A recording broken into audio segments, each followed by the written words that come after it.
Hermanos, estamos estudiando Romanos capítulo 9, estamos en la porción del versículo 19 al 24, y hoy día vamos a centrarnos en el versículo 22, 23 y 24. Entonces, vamos ahí al 22, aunque el martes pasado yo dije algunas cosas con respecto al 22, vamos de nuevo al 22. Yo voy a leer ahora la Reina Valera, que dice, leo el 22, Romanos 9, 22. Ahí comenzamos.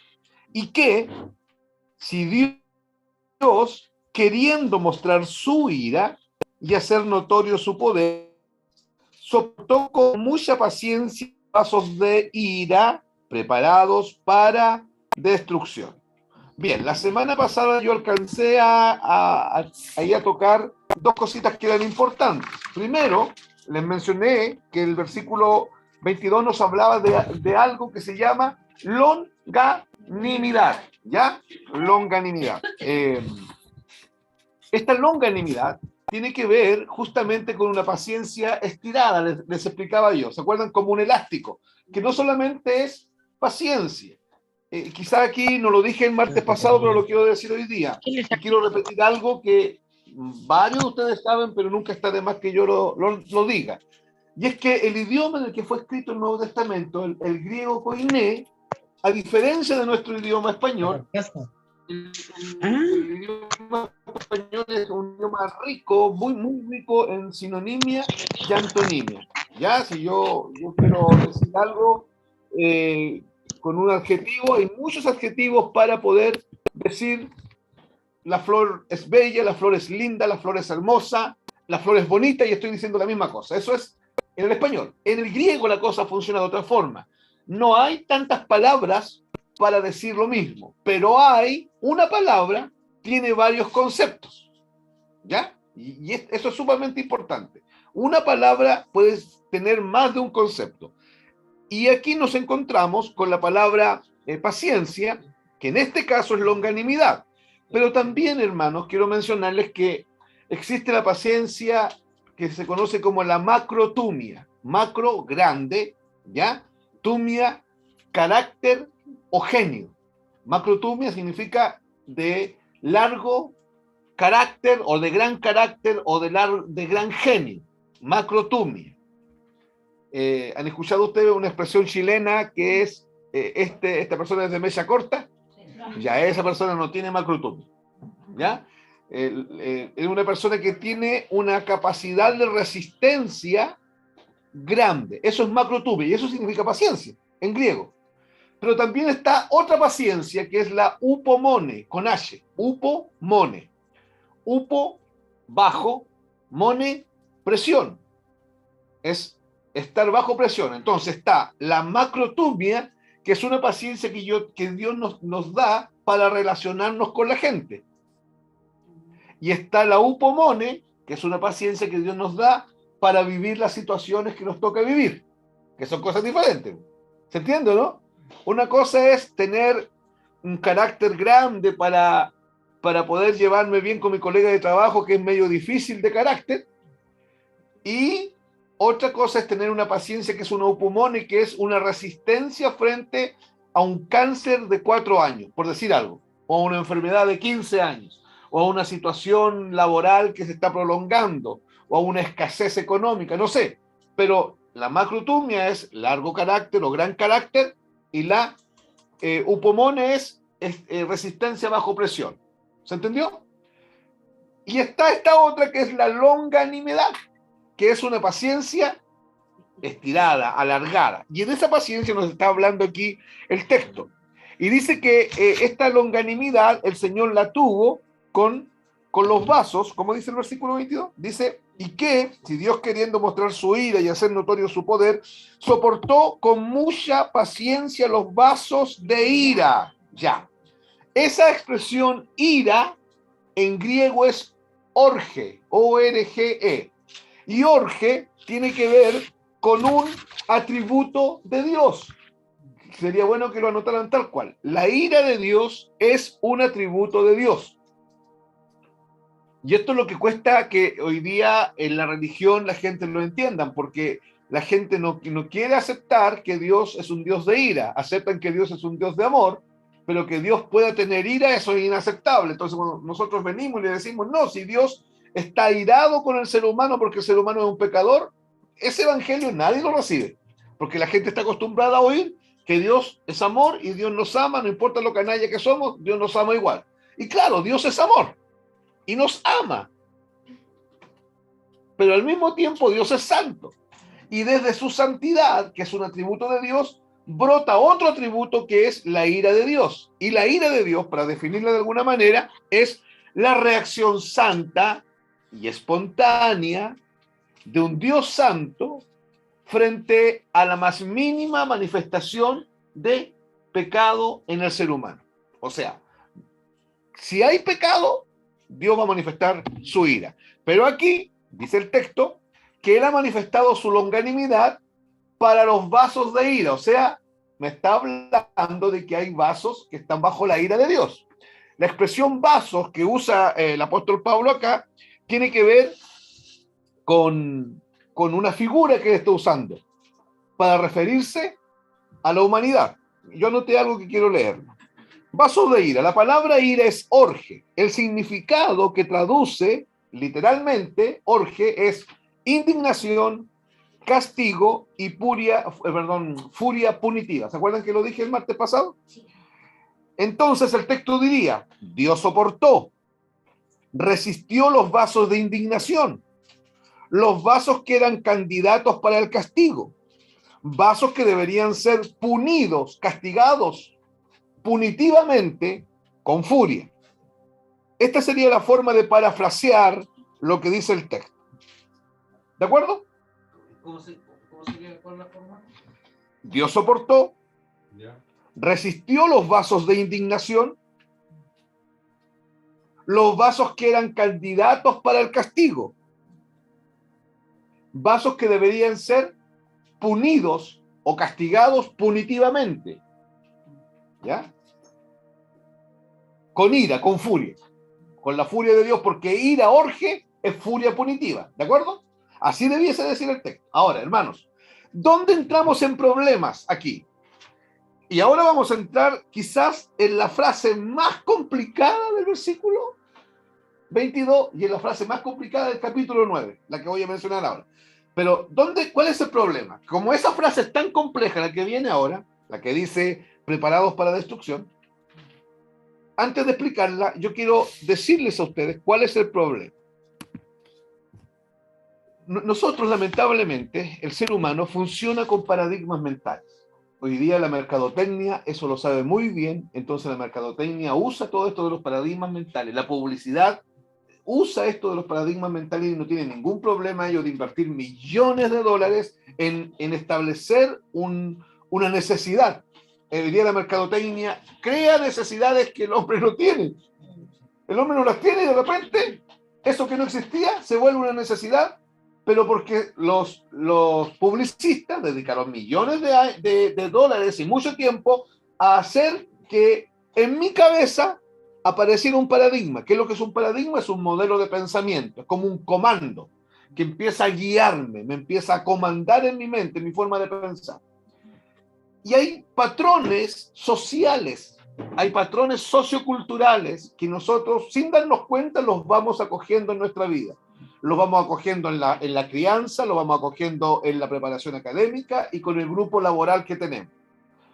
La gente dice, en los equipos laborales dicen que no, la mayoría no cree en Dios, la mayoría no habla de Dios, otros creen en la flor, creen en las pirámides, creen en el agua, en lo que sea, pero todo de alguna manera tienen una carga espiritual que la hacen sentir, la manifiestan y ellos no saben, pero su manifestación, cuando ellos verbalizan lo que ellos piensan, eso va guiado por un paradigma. ¿Qué es un paradigma? Es un modelo de pensamiento. Un paradigma es el siguiente. Como ha llovido todo el tiempo para atrás, yo digo mañana va a llover. Es un paradigma. ¿Ya? Es un paradigma.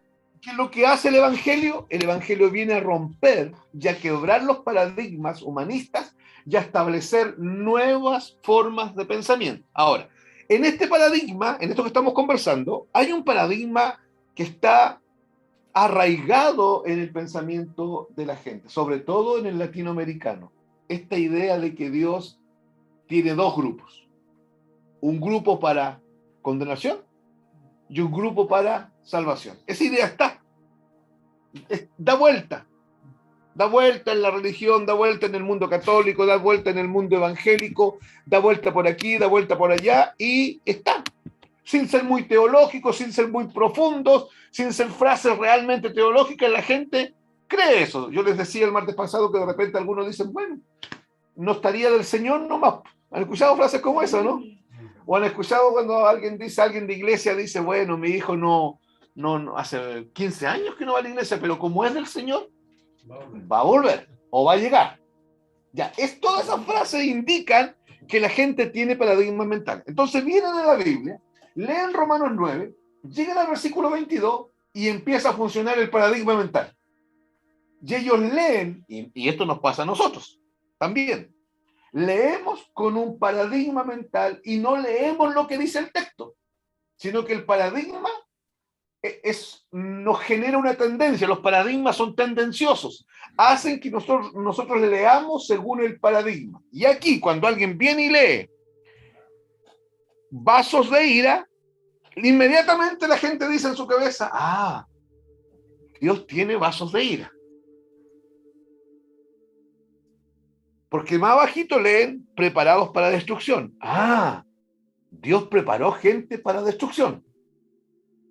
¿Y hace referencia, perdón, hermano, a los vasos de deshonra que veíamos? Hace referencia siempre a lo mismo, a la humanidad caída, completamente perdida y todos perdidos. Pero el paradigma es el que manda. ¿Se entiende? Quizás se le hace mucho más fácil entender esto que a Jacqueline. Porque Jacqueline viene de una formación de iglesia, Yorkie no. Yorkie, la formación que tiene en su cabeza del catolicismo es muy vaga, es muy poca. Entonces es más fácil, y a la final eso es una tremenda bendición. Porque es más fácil comprender. Pero la persona que viene con toda esta carga evangélica en la cabeza, esta carga religiosa en la cabeza, es comandada por estos principios, que son paradigmas mentales. ¿Se está entendiendo lo que estoy diciendo? Ya, entonces vamos ahora. Les decía yo que esta es la frase más complicada del versículo y quizás del capítulo 9. Preparados para destrucción. Porque el versículo 22 dice,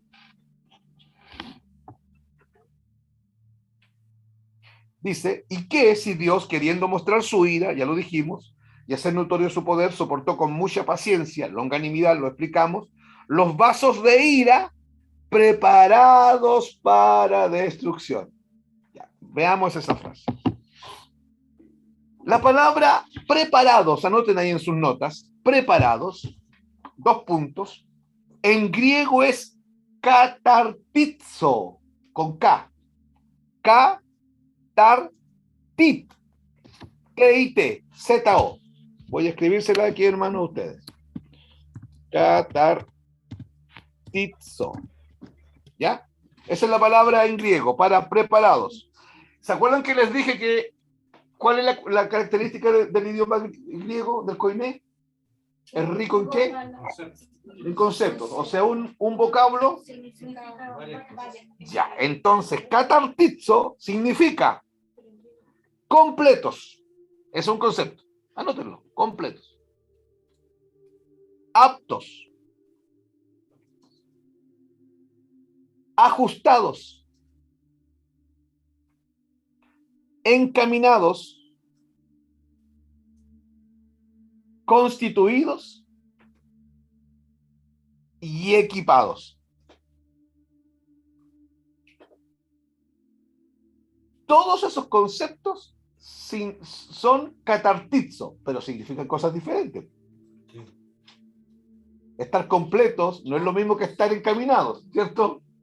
¿Cierto que no? Ya, pero todos esos conceptos son catartizo. Ya, entonces, preparados, correcto.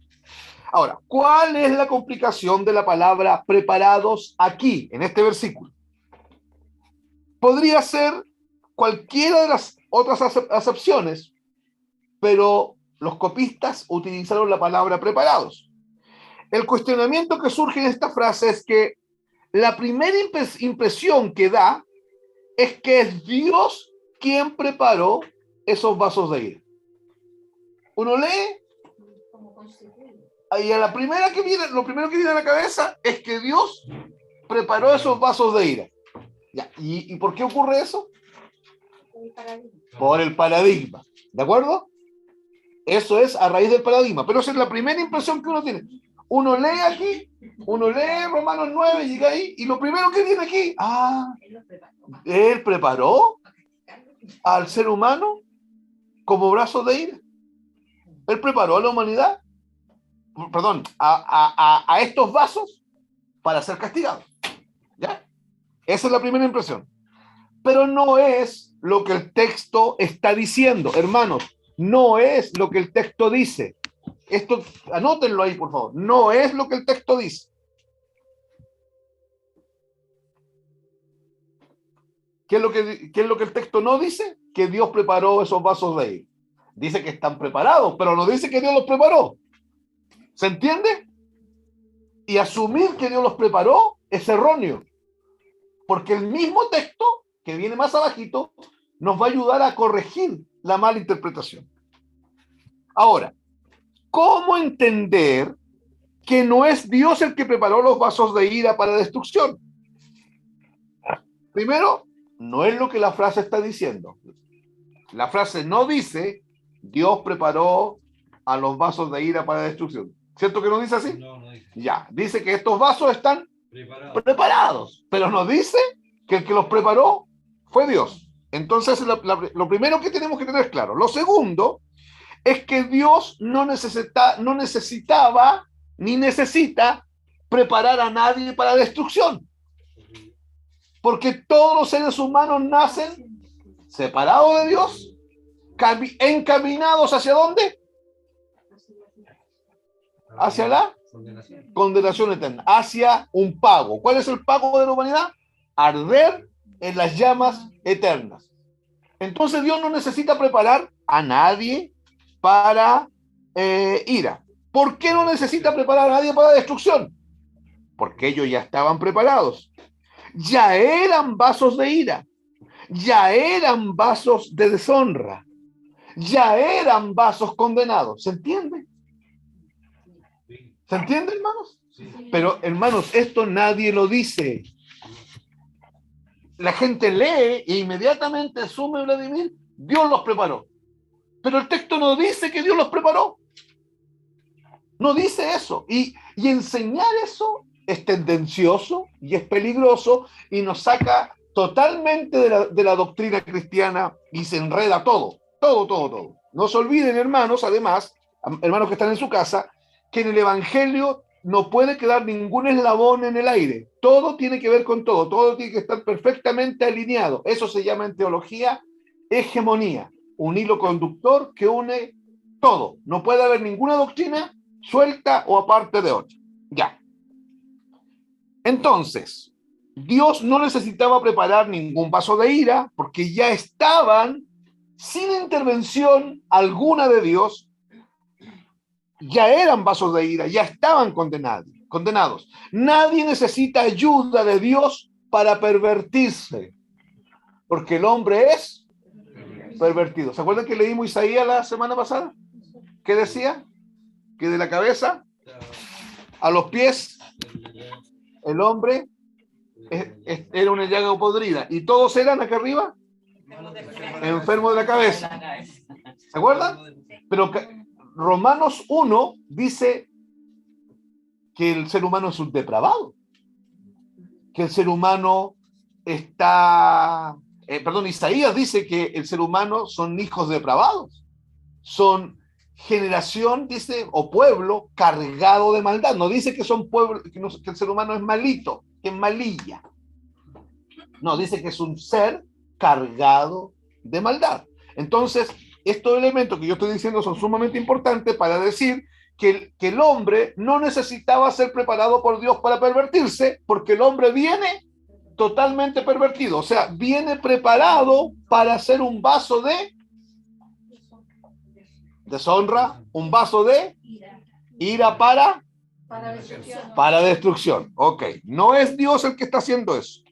Dios no estaba haciendo esto. Dios no necesita ayuda, perdón, el hombre no necesita ayuda de Dios para pervertirse, ni para pecar. Dios nunca impedirá al hombre que peque. El hombre seguirá pecando y seguirá pecando y seguirá pecando. Dios lo que va a hacer es transformar al hombre para que el hombre deje de pecar. Hay un texto que dice que el leopardo no cambiará sus manchas y el etíope no cambiará su piel. Ese texto está apuntando al ser humano. En otras palabras, el ser humano por sí solo no va a cambiar su actitud pecaminosa, nunca. Siempre va a seguir pecando y pecando y pecando y pecando y más pecado y más pecado. Y la única forma de que el hombre deje de pecar es que Dios realmente, Él intervenga, sacándonos de esta condición de tinieblas en la que nos encontramos, llevándonos a su reino y Él generando lo que llamamos palingenesia o regeneración, un nuevo nacimiento, una nueva criatura. Entonces, Dios no preparó esos vasos de ira para destrucción. Esos vasos de ira nacieron preparados para destrucción, solitos. Ellos heredaron esa herencia maldita del propio Adán. ¿Se entiende? Ya, pero hermanos, escúchenme. Si realmente estamos comprendiendo esto en este momento, si usted lo entendió, no si usted me entendió a mí. Si usted entendió esto de parte de Dios y usted lo asimila en su corazón, inmediatamente quedamos al otro lado del mundo religioso. Porque el mundo religioso, la gran mayoría cree lo otro. Nadie hoy día está diciéndole a la gente, tú eres malo, tú eres perverso, tú eres pervertido, tú ofendes a Dios, tú eres un maldito, tú eres un condenado. No, nadie. Nadie. Todos le están hablando del papito Dios, del pulento, del campeón, del de arriba, del diosito, ¿cierto? La religión ha minimizado, ha hecho una caricatura del Dios de la Biblia. Y el Dios de la Biblia, hermano, es santo y es terrible. Es un Dios de amor, misericordioso, bueno, benigno, longánime, pero es santo, justo, recto. Y Él no va a tolerar mis metidas de pata. Él no va a tolerar mis estupideces. Él las va a tratar en mi vida. Porque Él es recto, porque Él es justo, porque Él es perfecto. Y Él va a tratar mis imperfecciones, perfeccionándome de a poquito, pero Él las va a tratar. Es igual que un papá que no corrige a su hijo. Un papá que no corrige a su hijo no es un buen papá. Un papá que no corrige a su hijo es un chiste.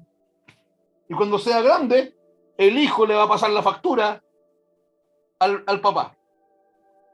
En este caso, Dios, la Biblia dice que Dios a quien toma por hijo, a quien adopta por hijo, o sea, a nosotros, también nos corrige y nos disciplina. ¿Por qué? Porque necesitamos eso. ¿Y por qué lo necesitamos? Porque Él es perfecto y Él nos está alineando a esa perfección de Él. Eso se llama santificación. Eso se conoce como el propósito eterno de Dios. Ahora, síganme, hermanos, por favor. Dice. Hermano. ¿Ya? ¿Sí? Como me gusta, a lo mejor eso es lo que induce un poco a pensar de la otra manera. ¿Qué? Porque yo lo tengo claro que toda la humanidad está condenada y aquí no habla de eso en realidad. Pero cuando el versículo 22 dice, ¿y qué si Dios nombra a Dios? Sí. Y después no, pero lee la pregunta completa. Pero por eso, a lo que voy yo a esto, que el paradigma actúa ahí, porque lo conecta y lo hace a Dios como responsable de todo el resto de lo que se está diciendo. Correcto, pero... Y no es así. No, ya, Marco, que tú me dijiste que quizá esto es lo que induce. Eso. ¿Qué? Dios que dice, no, ¿qué si Dios? No. ¿Ya? Por eso que te... Correcto. Por eso. No es eso lo que induce, Marco. ¿Ya? Lo que induce es el paradigma. Que está aparte de lo que está escrito ahí. Lo que está escrito, palabra de Dios. ¿Ya? Pero el paradigma que está en mi cabeza agarra lo que está escrito y lo induce. ¿Por qué lee la pregunta? ¿Cómo dice la pregunta? ¿Y qué si Dios, queriendo mostrar su ira y hacer notorio su poder? Mira. ¿Está hablando de eso? De mostrar su ira y entonces eso a mí no me puede inducir a nada. Pero después se lo nombra. Nombra los vasos que están... Hasta ahí, eso que está escrito no me puede inducir a nada. A nada. Lo que induce está aquí. En la mente. Yo lo oí, fui a algún culto por ahí y escuché la cuestión y quedó dando vueltas. Estuve en algún instituto y me enseñaron, leí algún libro, no sé, pero por algún lado entró, Marco. No es que, es que como dice Dios, quizá eso es lo que hace que uno se confunde. No, porque esa es la palabra de Dios. Lo que hace que yo me confunda es el paradigma mental que está aquí. Me hace interpretar esto de otra manera. Correcto, lo explico de esta manera. Yo estoy usando esta cuestión porque estoy con una enfermedad que se llama presbicia. ¿Cuál es la enfermedad? Yo veo las letras y se me mueven todas. Me pongo esto y se quedan tranquilitas y leo. Ya, entonces escuchen. Si yo leo así,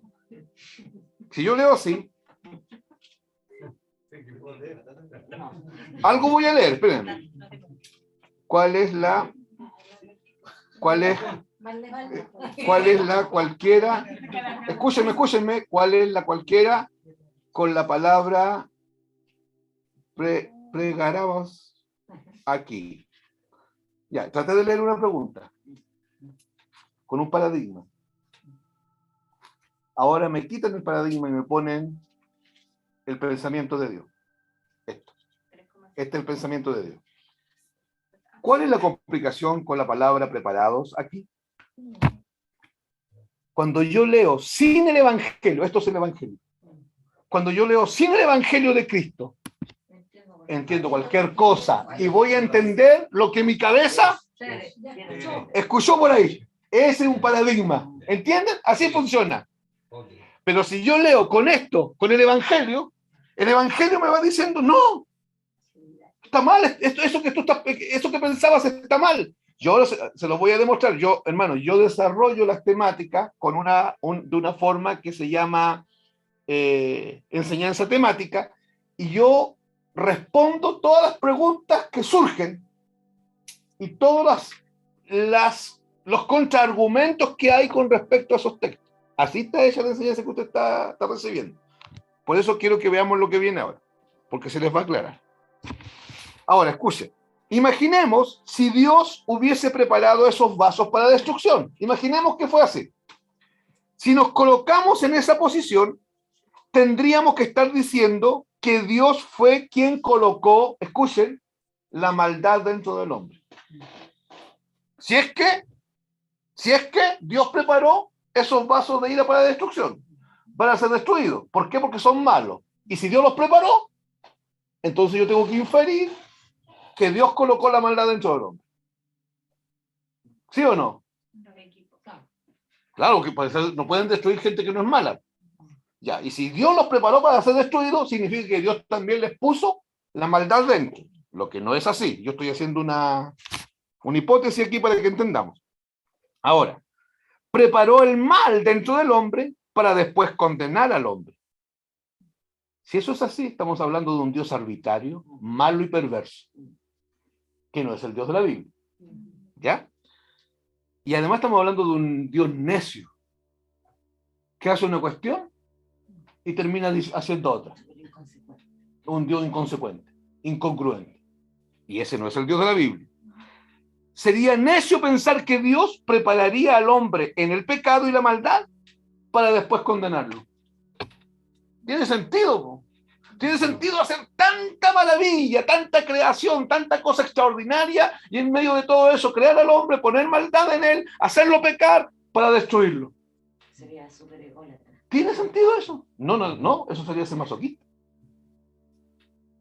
El Dios de la Biblia sería masoquista, que crea algo parecido a él para hacerlo subir. ¿Se entiende? Sí. Dios no preparó al hombre para ser destruido. El hombre se preparó solito desde que pecó contra Dios. Si tomamos en cuenta el versículo completo, dice que Dios soportó con longanimidad los vasos de ira. ¿Dice así o no? ¿Qué es lo que era longanimidad? Con paciencia estirada. Ya. Dios soportó con una paciencia grande, estirada, a los vasos de ira. Escuchen, que Él preparó para la destrucción. ¿Hay coherencia en eso? No. No, es un Dios errático. Es un Dios errático, un Dios que prepara a gente para destruirla, pero que tiene paciencia con ella. No, eso está mal. Él no preparó vasos de ira para destrucción. Los vasos de ira se prepararon solitos y eso es la humanidad completa. A ver, ¿cómo puede ser que Dios pudo haber preparado al hombre en la maldad y después el propio Dios que preparó al hombre en la maldad y ahora va a sufrir y soportar con paciencia aquella maldad que él mismo colocó en el hombre? Si eso es así, el Dios de la Biblia es un Dios masoquista. Que en ninguna parte la Biblia dice que Dios es masoquista, que le gusta autoinferir su dolor. La Biblia no dice eso. El punto es que no hubo ninguna preparación de parte de Dios. Eso anótenlo. No hubo ninguna preparación de parte de Dios. Dios no preparó a nadie en las tinieblas para condenación. También anoten eso, por favor. Anoten esa frase, hermanos, en sus casas. Dios no preparó a nadie en las tinieblas para condenación. ¿Por qué? Porque la condenación fue la herencia maldita de Adán sobre toda la humanidad. No podemos confundirnos en este punto. Debemos insistir en la condición del hombre siempre. Y este es el gran problema. Este es el gran problema. Ya. Es lo mismo que pasó con Satanás, con Lucifer, que no es que Dios lo haya preparado, Lo mismo. lo haya hecho malo para que mostrara como Correcto. alguien bien Es lo mismo. y él pudiera, o Lo- se hubiera visto como una diferencia entre el mal y el bien, sino que él solo se encaminó, Se encaminó a la volvió, maldad. claro. De hecho, dice el libro de Isaías: oh lucero, querubín, grande, protector, perfecto eras en hermosura y en sabiduría. Eso está hablando Dios de Lucifer, pero dice así: miren, hasta que se halló en ti maldad. No dice hasta que yo puse maldad, o hasta que te hice malo, hasta que te llevé a hacer malo. No, hasta que se halló en ti maldad. Esa forma verbal halló en hebreo tiene que ver con que la maldad apareció dentro de Lucifer. Ya apareció dentro de Lucifer. ¿Por qué? Porque Lucifer es parte de la creación ética de Dios. Acuérdense. Y toda la creación ética de Dios es libre. Y la libertad bíblica es la capacidad que Dios nos da, incluido a Lucifer, para obedecer a Dios siempre e inclusive oponerse a Dios. ¿Qué hizo Lucifer? Se opuso a Dios, Dios lo tomó y lo sacó del cielo. ¿Qué le pasó a Adán? La misma cosa. Solamente que Adán estaba un escalafón más abajo que Lucifer, porque Adán, aunque había sido creado a imagen y semejanza de Dios, Adán, y aunque era una entidad espiritual, Adán tenía cuerpo. Es la diferencia con los ángeles, que no tienen un cuerpo, tienen una manifestación espiritual solamente. Ahora, lamentablemente en nuestros días existen ciertos pensamientos y tendencias teológicas que creen que Dios creó el mal también. Los mismos que hablan de Dios tiene algunos para condenación y otros para salvación, esos mismos, cuando uno empieza a contraargumentar con ellos, ellos vienen y dicen: lo que pasa es que Dios puso el mal en el hombre. ¿Por qué? Ahora, ¿cuál es el peligro de decir eso? Que pasamos a llevar una doctrina que se llama la doctrina de la responsabilidad humana. Si yo digo, yo soy malo porque Dios me hizo malo, ¿a dónde queda mi responsabilidad? ¿Se entiende? Y es mucho más cómodo decirle: no sé, Señor, este es problema tuyo. Este es un problema tuyo, tú lo embarraste aquí, no yo, tú me hiciste malo. Y el texto no dice eso. El texto dice que yo heredé la herencia maldita de Adán, que es la condenación, la muerte eterna. Y en esa condición están todos los hombres. Por eso cuando nosotros nos relacionamos con alguien, o alguien nos dice que quiere escuchar el evangelio y es de otra iglesia, yo me paro frente a ellos y yo asumo que no son cristianos. Y aunque ellos me juren a pie juntos que son, yo asumo que no. Y empiezo a predicar el evangelio. Y por el camino, esta gente se da cuenta de que ellos creen en un cristianismo que no es bíblico. Si alguien a mí me dice: no, que yo soy cristiano porque de chiquitito yo hice la primera comunión y después el pastor me pasé para la iglesia evangélica, y ahí oraron por mí. No, yo de chiquitito, yo una vez fui a la iglesia y puse un coro a cantar, y el coro era bonito, entonces, sí, de ese tiempo que yo voy a la iglesia. Ese discurso es basura, no sirve. Para ser cristiano, Dios tuvo que haber intervenido sobrenaturalmente y soberanamente en nuestra vida, haber ido a nuestras tinieblas, habernos revelado nuestra condición, habernos provisto de fe para creer, habernos provisto de arrepentimiento para arrepentirnos, y Él habernos trasladado de tinieblas a luz por medio de creer en la muerte de Cristo y la resurrección de Cristo. Eso es lo que la Biblia llama nuevo nacimiento. Todo lo que esté fuera de eso es un chiste. No es Biblia. Está mal. ¿Ya? Entonces, ellos dicen, es que Dios sabía que el hombre iba a pecar. Sí, claro, hermanos, Dios sabía. Pero saber es una cosa, y ser responsable de que el hombre haya pecado es otra cosa. Dios sabía porque Dios tiene un atributo, la presciencia de Dios, el conocimiento anticipado de todas las cosas. Si yo mañana miento, la pregunta es, ¿Dios sabe que yo mañana voy a mentir? Sí, pero Él no es responsable que yo mienta, porque Él quiere que yo no mienta. La voluntad de Él es, Víctor, no mentirás. Y si yo miento, no es Dios responsable de que yo estoy mintiendo. Ahora, ¿Dios sabía que yo iba a mentir? Sí sabía. Sí sabía. Pero saber es una cosa y ser responsable es una cosa totalmente diferente. Dios no preparó los vasos de deshonra. Dios no preparó los vasos de ira para destrucción. Y eso no quita el hecho de que aquellos vasos de ira ya estaban preparados para destrucción, porque ellos habían heredado la herencia maldita de Adán. Ahora, ¿cuál es la herencia maldita de Adán? Tiene varios nombres: condenación eterna, muerte eterna, naturaleza pecaminosa. Eso es lo que el hombre heredó de Adán, y eso es lo que hace que el hombre viva pecando y viva contra Dios. El otro día yo le explicaba al hermano Marco la diferencia entre cristianización y evangelización. No es lo mismo. Hoy día se trata eso como un sinónimo, pero no es lo mismo. Cristianización es cuando yo hago que esta persona X adopte formas del cristianismo. Ejemplo. Estaban los mayas, los incas y los aztecas. Llegan los colonizadores españoles con un cristianismo medio raro, pero cristianismo. Entran.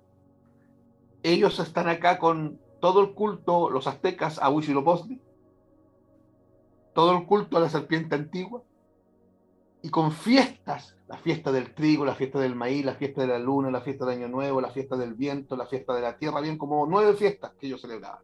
Y entran acá los españoles con supuestamente la Biblia, el Evangelio y Cristo, y están estos acá con todo su enredo, y se produce algo que se llama sincretismo religioso, una mezcla de lo bíblico con las creencias paganas, y se genera un asunto que se llama hoy día catolicismo apostólico romano. Y usted va a México y usted ve que el catolicismo que se celebra ahí está cargado de fiestas mayas y aztecas. Se adora a la muerte, que era uno de los dioses de los aztecas. ¿Cómo el cristianismo va a adorar la muerte? ¿Se entiende? Entonces, ¿qué es lo que se hizo ahí? Se cristianizó una cultura. Y hoy día las iglesias están cristianizando. Vamos, ¿qué hacemos? Lo invitamos a la iglesia. Llegan a la iglesia y ahí en la iglesia conocen a la hermana Guma, a la hermana Paula y a la hermana Sol, y las tres son simpáticas. Entonces la viejita que llegó y conoció a estas tres hermanas, calzaron impeque con las tres. La hermana Guma la llevó a almorzar un día, después la Paula otro día la llevó a tomar once, y la Sol un día la llevó para allá para su campo a comer sopaipilla. La viejita está feliz y está diciendo gloria a Dios, aleluya, tiene Biblia y se aprendió los cánticos, pero tiene un problema la viejita: no se ha convertido. ¿Y qué es lo que están haciendo las hermanas? Sin darse cuenta, están cristianizando. ¿A qué fuimos llamados?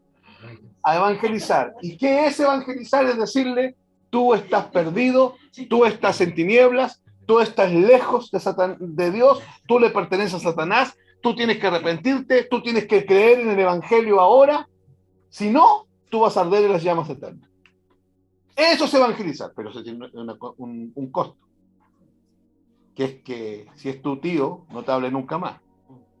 Si es tu amigo, diga que tú estás malo de la cabeza. Si son tus colegas de trabajo, que murmuren de ti como una persona loca, que anda hablando cosas ¿cómo Dios no me va a amar? Entonces, cristianizar no tiene nada que ver con evangelizar. Preparados para destrucción. Anoten ahí ahora, ¿se entendió que Dios no los preparó? Sí. ¿Quién preparó al ser humano para ser destruido? Solito. ¿Y qué es lo que va a hacer que sea destruido?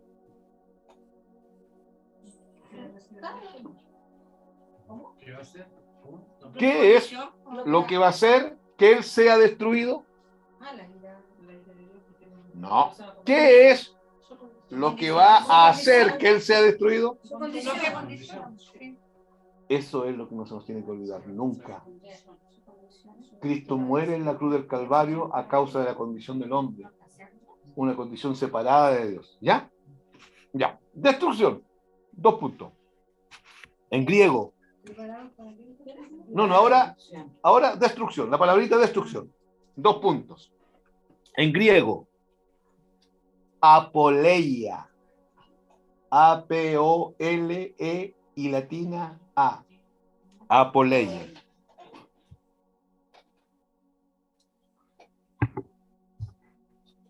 ¿Han escuchado esta frase? Ya les voy a definir, pero ¿han escuchado esta frase? Comamos y bebamos, que mañana moriremos. ¿Qué se esconde detrás de esa frase? Que la muerte en realidad es aniquilación. Que la muerte en realidad es exterminio. Comamos y bebamos porque va a llegar un día que vaya a morir, pues compadre. Y cuando mueras, se acabó. Todo se acabó. Todo se acabó. Yo sé que hoy día algunos creen en la reencarnación y otras cuestiones más, pero hay mucha gente que entiende que la muerte es aniquilación y exterminio. La muerte no es aniquilación y exterminio, la muerte es separación. Y cuando la Biblia habla de apoleia, tampoco está hablando de exterminio, porque preparados para destrucción. Entonces aparentemente da la impresión de que estuviésemos hablando de que el hombre va a ser destruido y va a ser desaparecido. Ya no. Apoleia significa ruina y perdición.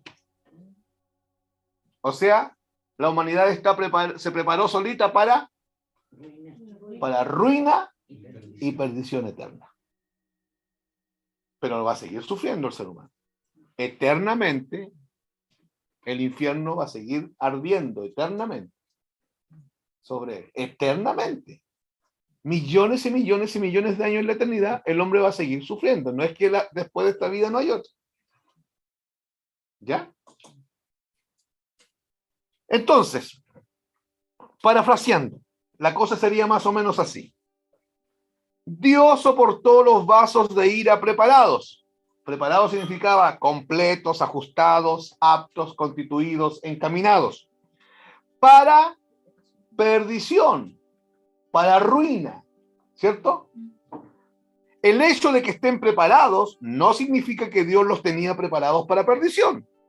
El texto no está diciendo que Dios preparó eso, además de que atenta contra todo aquello que la Biblia dice con respecto a la condición del hombre ante Dios. El texto lo que está diciendo es que los hombres son candidatos perfectos para perdición por la condición espiritual en la que se encuentran. Y una persona que muere sin Cristo, al segundo que muere, empieza a ser atormentada. ¿Sabe? Aquí hay un paradigma, otro paradigma. Por ejemplo, ahora estamos en mayo, el día de la mamá, un paradigma. El amor de madre hay una sola, a uno solo. Como si los papás no tuviesen amor por sus hijos. Hay mamás perversas. Hay mamás perversas Hay mamás muy buenas, pero hay mamás perversas. Hay papás muy buenos y hay papás perversos. Pero esa frasecita es una frase que tiene un dejo peligroso. Si se monta en mi mente y me empieza a guiar, tiene un problema eso. Otra frase. Que en paz descanse. QEPD. La gran mentira del catolicismo. Hermanos, si hay 1 millón de personas sepultadas en el cementerio número 1, hay 999.000 que no están descansando en paz. Y hay 1.000 que están descansando. Los hijos del Señor que murieron y fueron sepultados, que durmieron en realidad y fueron sepultados, ellos sí están descansando. El resto está todo padeciendo, porque toda esa gente venía preparada para destrucción. ¿Qué significa destrucción? Ruina y perdición. Esa gente está perdida y está sufriendo y ahora está siendo atormentada. Por eso es que a nosotros nos tiene que preocupar este asunto. Porque ustedes tienen familiares, hermanos, que no conocen al Señor. Y mi pregunta es, ¿usted va a querer que ellos sufran eternamente, que ardan eternamente? Yo que usted tiene sobrinos, ¿usted va a querer que le pase eso a un sobrino suyo? No, entonces va a tener que decirle al Señor, Señor, genérame la instancia para yo decirle a mi sobrino esto. Que él me entienda, que ojalá todos me entiendan. Yo no quiero que mis sobrinos no experimenten esto, porque si no lo experimentan, esto es lo que va a pasar, porque están preparados por sí mismos, porque tienen la herencia maldita de Adán como herencia que los controla y los gobierna en la naturaleza pecaminosa, para ira, para destrucción, para perdición, apolei. Hermano Víctor. ¿Sí? ¿Sabes qué? No me acuerdo en qué fecha fue, pero bueno, nosotros muchas veces hacemos alusión a que aquel que está condenado va a ir a condenación eterna. Y un sufrimiento eterno, o una muerte eterna, ¿Sí? que no termina. Entonces, me recuerdo de que alguien escuchó eso y no sé si por el tema de estos famosos paradigmas, después en su iglesia me visita o lo vio por algo que se escribió nuestro y por la red y él predicó en su iglesia de que Dios era amor y que no iba a permitir que nadie sufriera en el infierno, que la gente tenía que morir sí o sí nomás, pero no iba a haber un sufrimiento eterno porque como Dios era amor no podía permitir eso. ¿Sabes? Yo escuché eso, que lo estaba compartiendo con la RAE, aquí en Nacimiento. Entonces, y después lo peor de todo eso, que después también encontré material un poco de eso, y hay bastante de que como Dios es amor, no va a permitir que el hombre sufra una eternidad en el infierno. Bueno, textos, no sé de dónde sacan textos para poder... No, sí hay. Ya. El problema está en que también yo no puedo dejar fuera los textos que dicen que Dios es justo y es santo. Porque si Dios deja de ser justo eternamente, deja de ser el Dios de la Biblia. ¿Qué es lo que va a pasar, hermano? Lo que va a pasar en la eternidad es que como Dios es amor, a esa gente que va a estar ardiendo en el infierno, Dios la va a seguir amando. Pero nunca más se va a relacionar con él.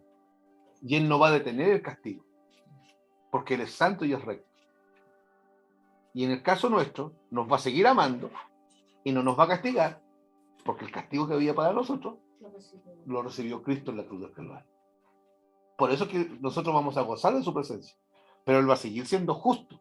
Y cuando estemos 100.000 años en la eternidad futura, Dios me va a decir, Víctor, ¿estás aquí conmigo? ¿Estás bien? ¿Estás contento? Sí, Señor, estoy contento. Ya, pero que no se te olvide. El castigo que había sobre ti para hoy, yo lo descargué sobre Cristo 100.000 años allá atrás.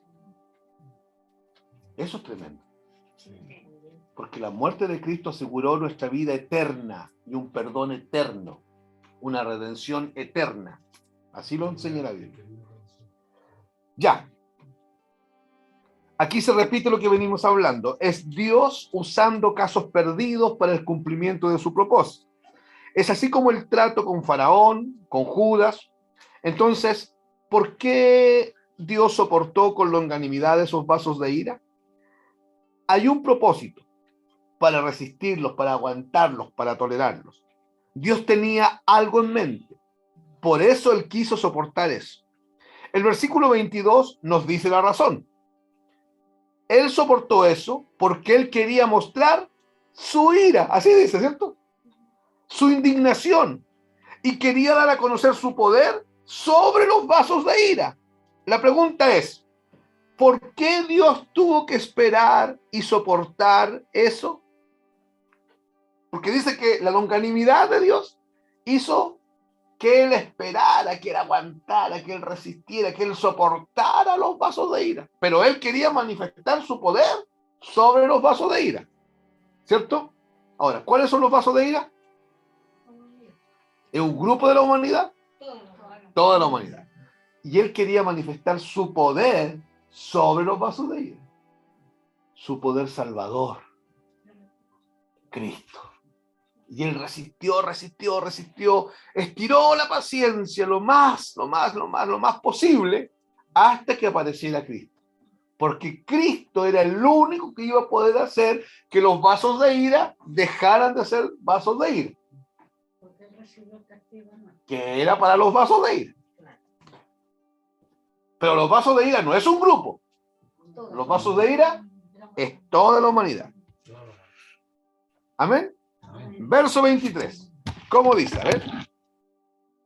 Dice, y para hacer notoria las riquezas de su gloria, las mostró para con los vasos de misericordia que Él preparó de antemano para gloria. Y aquí otra vez paradigma. El paradigma en la cabeza y la gente dice, ven, están los vasos de ira que él preparó. Sí, y los de misericordia. Y los de misericordia que también Él preparó de antemano. Pero el texto no está diciendo eso. El texto está exponiendo una realidad. Hermanos, el texto expone una realidad. ¿Y cuál es la realidad? Todos los hombres están perdidos. Todos los hombres son vasos de ira. Y Él quiere que esos vasos de ira sean transformados en vasos de misericordia. Eso es lo que Él quiere. No está hablando de dos grupos. Entonces escuchen. Él soportó a fin de que también diese a conocer las riquezas de su gloria en vasos de misericordia que para la gloria.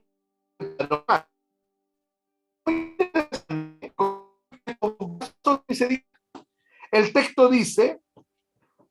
texto sí dice que Dios preparó estos vasos de antemano. Aquí sí dice. Aquí, en el texto anterior no decía que Dios preparó. No, y tampoco que Dios preparó. Dice que los vasos estaban preparados. Pero aquí es categórico Dios. Aquí dice que los vasos de misericordia, ¿quién los preparó? ¿Quién es Él? Dios. ¿Y cuándo los preparó? De antemano. Ya.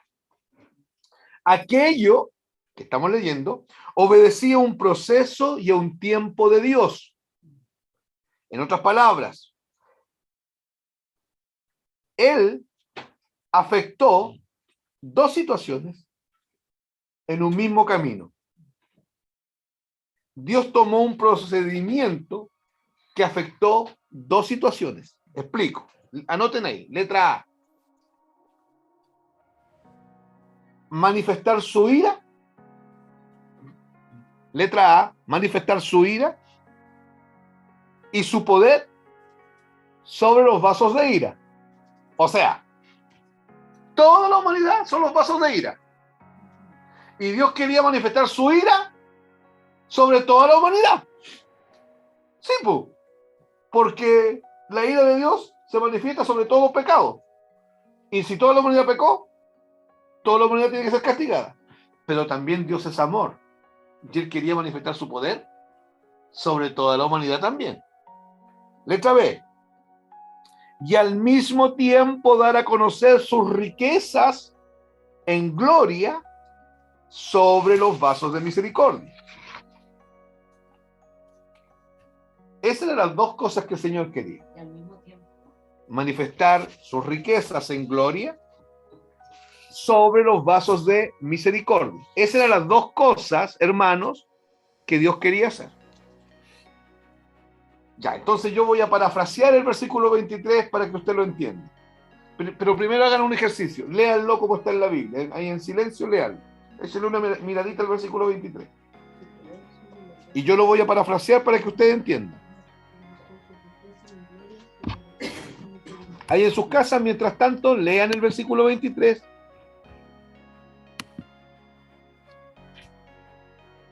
Y yo lo voy a parafrasear para que se haga más comprensible el asunto con todo lo que dice. Para que usted entienda qué es lo que está diciendo el texto realmente. Eso es parafrasear. Dios soportó con paciencia los vasos de ira preparados para destrucción, para mostrar su ira y dar a conocer su poder.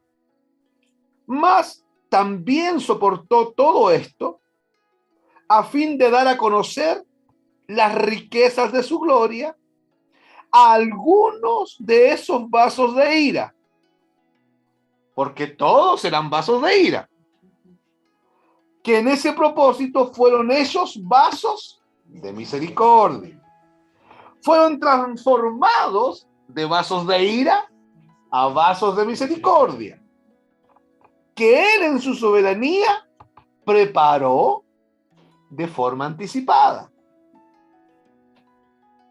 Y aquí, en esto último que yo acabo de decir, en que Él preparó de antemano, aquí vemos algo que la Biblia llama la elección.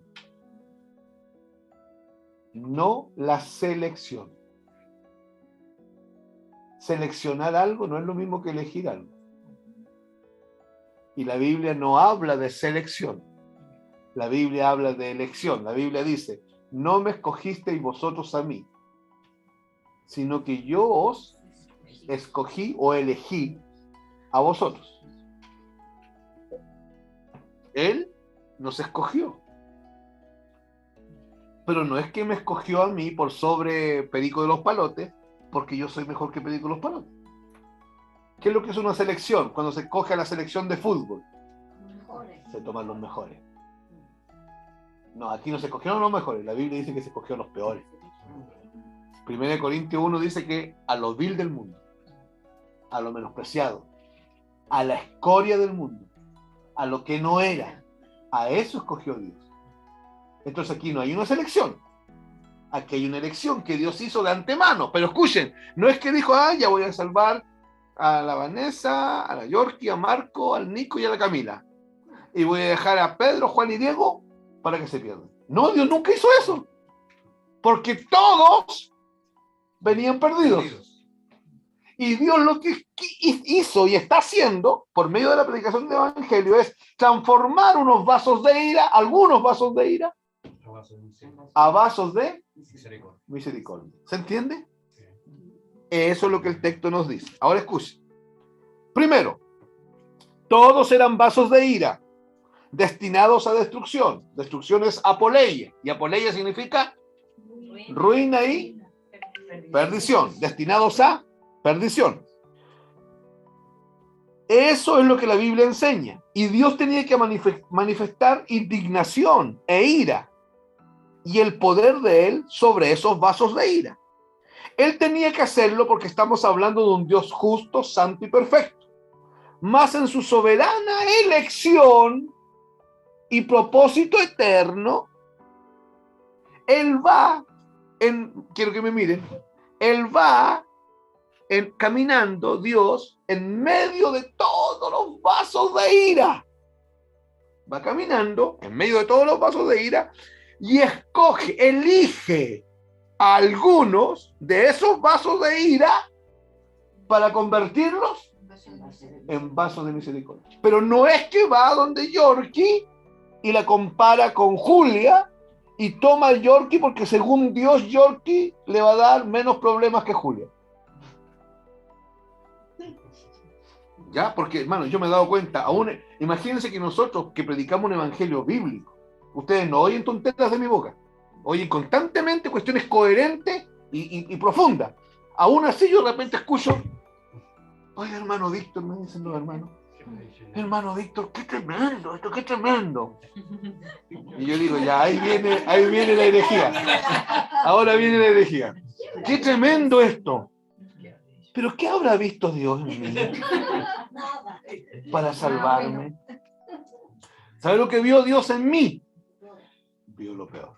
Vio mugre, suciedad, impiedad, depravación. Eso vio. Y yo tengo que asimilarlo. Hermano, ¿saben? Un paréntesis, y aquí quiero que todos me oigan. Si mañana la hermana Wu me peca y la mitad de la iglesia se olvida de ella, esa mitad de la iglesia nunca entendió el evangelio. Porque yo no me puedo sorprender si Vladimir peca o si Gumersinda peca. No me puedo sorprender, porque yo soy un desgraciado. Yo soy un desgraciado que fue perdonado por el Señor. Yo no puedo abandonar al hermano que pecó. Porque yo ya entendí, yo asimilé por revelación cuál era mi condición antes de venir a Cristo. ¿Cuál es el problema de la religión hoy día? La religión es el problema que tiene, que la gente cree que es, no que es santa, cree que es santurrona, cree que están mejor que el resto, cree que son mejores que el resto, cree que son más espirituales que el resto.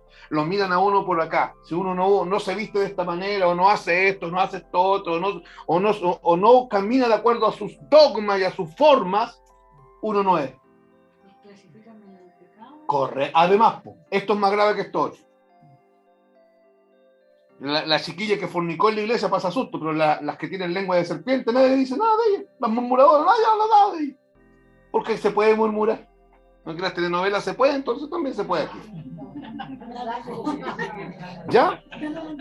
Él va en medio de esos vasos de ira caminando y elige a alguno de esos vasos. Toma a la Vanessa, toma a la Paula, toma a Sandra, toma a Camila, toma a Jacqueline y las escoge para transformarlas de vasos de ira a vasos de...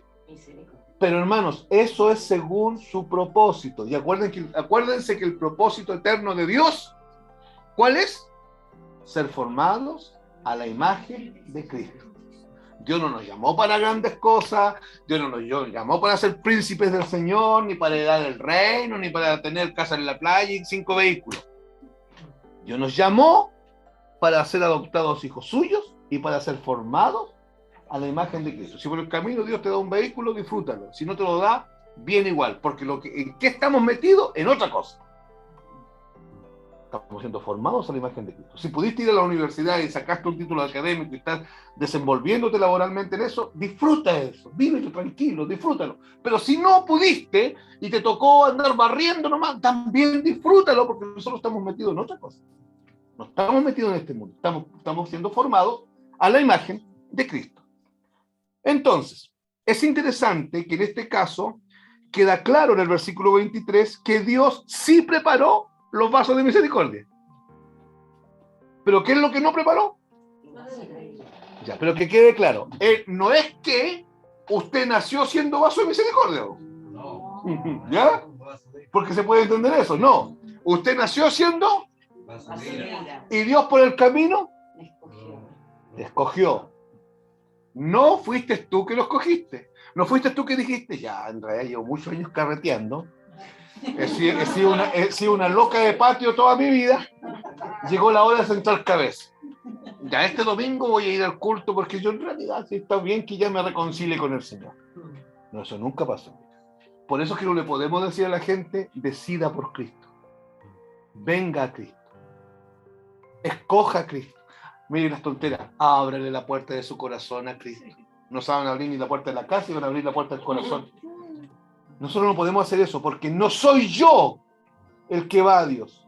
Es Dios que entra en mí. Es Dios que me mueve, es Dios que me convence primero. No es que tampoco llega y entra. Me convence por medio del convencimiento de cuál es mi condición. Y una vez que me convence, me seduce con amor, me provee fe, me provee arrepentimiento para creer en Él. Pero es una obra de Dios. No tiene que ver conmigo. ¿Estamos de acuerdo? Ya. Entonces, era necesario prepararlos porque todos eran vasos de ira. Él tenía la necesidad de convertir algunos vasos de ira en vasos de misericordia. Y para eso él tenía que meter su mano en las tinieblas y preparar a esos vasos de ira en vasos de misericordia. Debemos trasladar esto a la realidad nuestra hoy. Recordemos que si Dios no entra en las tinieblas a buscar a sus hijos, si Dios no toma a un hijo del diablo y lo convierte en su hijo, ese hombre seguirá siendo hijo del diablo, aunque cante cántico y diga gloria a Dios para siempre.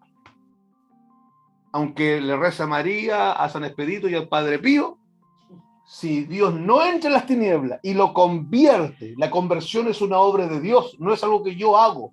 Ningún pastor tiene poder para hacer eso, ningún líder tiene poder para hacer eso. Es una obra del Espíritu Santo de Dios. Todos los hijos de Dios antes eran hijos del diablo, y esa es la verdad que nosotros no podemos soslayar.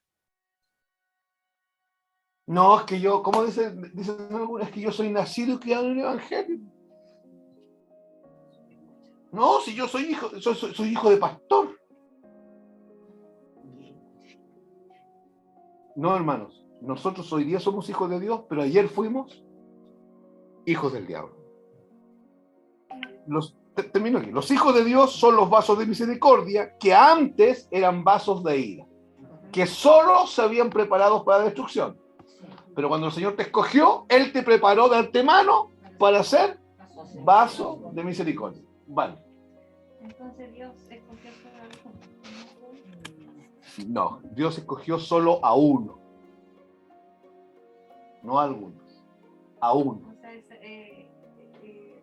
yo me confundí donde usted dijo... Que preparó de antemano. No, cuando estaba explicando que Dios entró, ¿cierto?, a las tinieblas y estaban todos los vasos de ira como nosotros. Y Él fue escogiendo. Claro, yo hice este movimiento, pero mira. Este movimiento es la predicación del Evangelio, que va saliendo para todos los vasos de ira. Pero en el fondo Él quería prepararlos a todos como... Correcto. Pero algunos reaccionan satisfactoriamente al llamado de Dios. ¿Por qué? ¿Por qué algunos reaccionan satisfactoriamente y otros derechamente dicen que no? Juan 3, 18, 19. Y esta es la condenación. Que los hombres amaron más las tinieblas que la luz. Yo pregunto, a ver, ¿cuál luz? Eso. ¿Cuál luz? Si no tienen ni idea de la luz. ¿Cuál luz? El Evangelio que les llegó ahí. Y cuando llegó el Evangelio, porque el Evangelio tiene todos los recursos para que yo salga de las tinieblas a la luz. Todos. Hermanos, todos. Apáguenme la luz, por favor. Apáguenme este igual. Miren. Si todo esto estuviese apagado, y no entrase ningún haz de luz por ningún lado, esto sería tiniebla completa. ¿Ya? Hermano, escúchenme ya. Esto sería tiniebla. No dejen nomás solo, está bien. Esto sería tiniebla completa. Esta es la condición, hermanos, esta es la condición del hombre en tinieblas. Pero cuando se predica el Evangelio, ocurre esto. Mírenme, hermano, mírenme, ocurre esto. Yo quedo, insisto, si aquí no entra la luz por ningún lado, yo no le vería la cara a Sole, no le vería el rostro a Marco, no vería a York y no vería a Gume, no lo alcanzaría a ver. Y se prende la luz del Evangelio y yo que estoy oyendo el Evangelio, el mensaje del Evangelio, yo quedo bajo la luz, solamente yo. Toda mi existencia queda bajo la luz. Y al quedar toda mi existencia bajo la luz, yo en este momento, la luz, que es Cristo, porque Él dijo, yo soy la luz del mundo, la luz que es Cristo, Él me provee algo que yo no tengo. Yo aquí en tinieblas soy esclavo de Satanás. No tengo libertad, soy esclavo. Pero mientras me están predicando el Evangelio, el mismo Evangelio, este haz de luz que está sobre mí, me provee revelación y me provee libertad. Libertad para amar más esas tinieblas en las cuales yo estoy viviendo desde que nací, y más esas tinieblas que la luz, y rechazar la luz y seguir en tinieblas, o rendirme frente a las tinieblas, frente a la luz. Y si me rindo frente a la luz, yo voy a querer creer, pero yo no puedo creer porque no tengo fe, y para creer necesito fe. Y Efesios 2:8 dice que por gracia somos salvos, por medio de la fe. Esa expresión por medio significa como instrumento la fe, por medio de la instrumentalidad de la fe. Y Dios viene a través de esta misma luz y me provee en mi fuero interno fe para creer lo que Él está diciendo de mí, que estoy condenado, y lo que Cristo hizo en la cruz del Calvario por mí. Cuando yo creo, soy arrastrado desde esta tiniebla por la misma luz al reino de la... Préndanla, por favor. Paula, préndela. Al reino de la luz. Y ya Satanás no tiene poder sobre mí. Pero la provisión se dio aquí. En el Evangelio. Y esta luz, Vanessa, como bien lo dijiste, quería que todos fuesen salvos. Entonces, amaron más las tinieblas que la luz, porque fueron enfrentados a la luz. Y la gente dice, oiga, ustedes me han escuchado hablar más de alguna vez de Juan Manuel, ¿cierto? Sí. Ya, para mí es una cuestión súper gráfica Juan Manuel. Porque Juan Manuel, él me entendió, porque era un tipo súper preparado. Era un cabro de universidad, bien preparado, bien rápido de mente, entonces me entendió todo. Pero él amó más las tinieblas que la luz. Y él murió sin Cristo. Entonces, así de complejo es esto. Ese proceso está en convencimiento. Ah, Porque correcto. no se puede alejar ese Correcto. Ah, no, pero. Pero Juan Manuel lo conoció. No me refiero a lo que hablábamos el otro día. Sí, pero que quiero hacer una precisión ahí. Hermanos, la salvación no es un proceso. La salvación es así. Así. Pero hay algunos que el llamado es un proceso. Están siendo llamados en un proceso. Y otros son llamados a la primera. Sí. Y otros son llamados en un proceso. Pero una vez que creemos, la salvación no es un proceso, es instantáneo. La santificación es un proceso. El proceso mediante el cual voy siendo perfeccionado y formado a la imagen de Cristo. ¿Se entendió, vale? Entonces, como, o sea, se podría suponer que como ser justo, entonces él en algún momento va a dejar el cuento bajo salud a todas las personas. A todas las personas. Va a usar un mecanismo diferente con un grupo importante, que es a través de la conciencia, que es lo que dice Romanos capítulo 3. Que no les puede llevar el evangelio predicado. Correcto. Para allá en el Himalaya, ¿cierto? En el Tíbet, donde nunca ha llegado un misionero y hay una tribu y no tiene idea de Cristo, y probablemente va a venir el Señor y nunca va a llegar un misionero, a esa gente Dios la va a juzgar por unos códigos que hay en la conciencia del ser humano. Pero esos códigos están alineados al evangelio. Pero son los mínimos. La regla general es que el hombre va a ser juzgado por el evangelio. Cuando yo predico el evangelio y alguien cree, recibe salvación, pero cuando rechaza, recibe condenación. Entonces los que predicamos el evangelio, no los que andan hablando tonteras, los que predicamos el evangelio, predicamos condenación y salvación. Un predicador del evangelio bíblico siempre es totalmente efectivo, aunque nadie se convierta. Porque el evangelio es para salvación y condenación. ¿En qué sentido? Salvación porque saca a los vasos de ira y los transforma en vasos de misericordia, y en otros, los que rechazan a Cristo, sentencia la condenación sobre ellos. Bien, hermanos, avancemos un poquito. Consideremos lo siguiente. En el contexto histórico del libro de Romanos, esto que acabamos de explicar, los vasos de ira que Dios tuvo que soportar y aguantar porque obedecía a un plan de Él, escuchen, no es que Él dijo, ay, esta gume, si yo no la aguanto, si esta gume no está en mi reino se va a desarmar. ¿Ya? No es lo que Dios dijo. Dios no dijo, voy a soportar, voy a aguantar con paciencia, con longanimidad a la gomita, porque si no tengo la gomita del lado mío, mi reino desaparece. Dios no dijo eso. Dios dijo, voy a resistir, voy a aguantar a Gumersinda, porque yo tengo un propósito más grande. Apréndase esto, de memoria, ojalá. Mi salvación no tiene que ver conmigo. Mi salvación tiene que ver con Él. No me escogieron porque soy la creme de la creme. Me escogieron porque soy la porquería más grande que existe. y porque no tengo ni un mérito y nunca voy a tener ni un mérito, ni siquiera para dar un paso hacia Dios.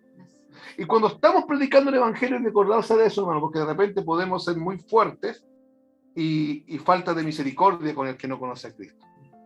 Y no tenemos que olvidarnos que salimos de ahí, de las tinieblas, venimos de ahí mismo. ¿Ya? Entonces, fácilmente en el contexto de Romanos entra aquí la nación de Israel.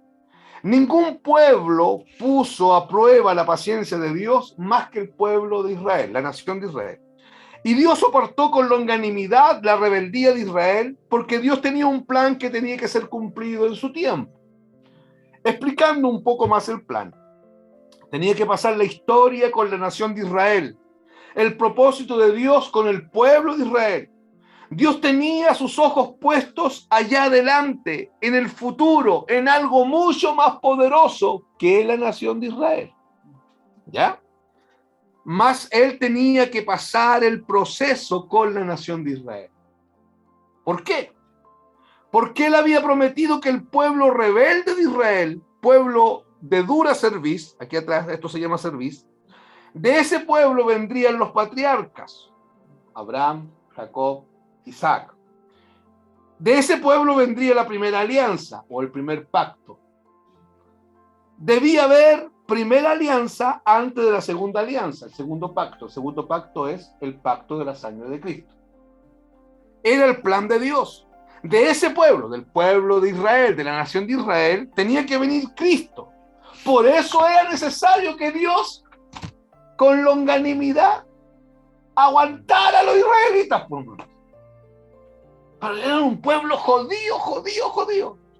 Están los israelitas y después están los chilenos.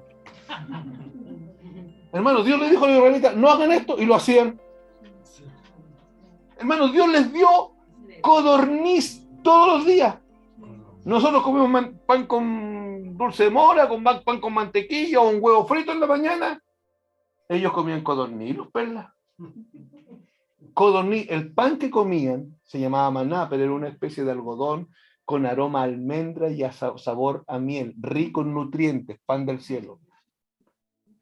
No tomaban soda ni agua light. Una roca se movía con ellos. Si caminaban 5 kilómetros, la roca giraba alrededor de ellos y de ahí salía agua y bebían. La Biblia dice que esa roca era Cristo. ¿Por qué soporta ese pueblo tan complicado que Dios los bendijo tanto, pero que se apartaba a cada rato de él? Porque Dios estaba esperando el momento en que el Logos, el Hijo de Dios, se encarnara en el vientre de una mujer llamada María y naciera un niño llamado Jesús, que iba a ser 100% Dios y 100% hombre. El que iba a cambiar todas las cosas, porque el único que está predestinado es Él. Y los vasos de misericordia, que somos nosotros y todos los cristianos que han habido en todos los tiempos, están escondidos en Él. Pero no es que yo fui predestinado para la salvación, yo venía condenado. Y el llamamiento del Evangelio permitió que yo viniese a la luz. ¿Me van siguiendo, cierto?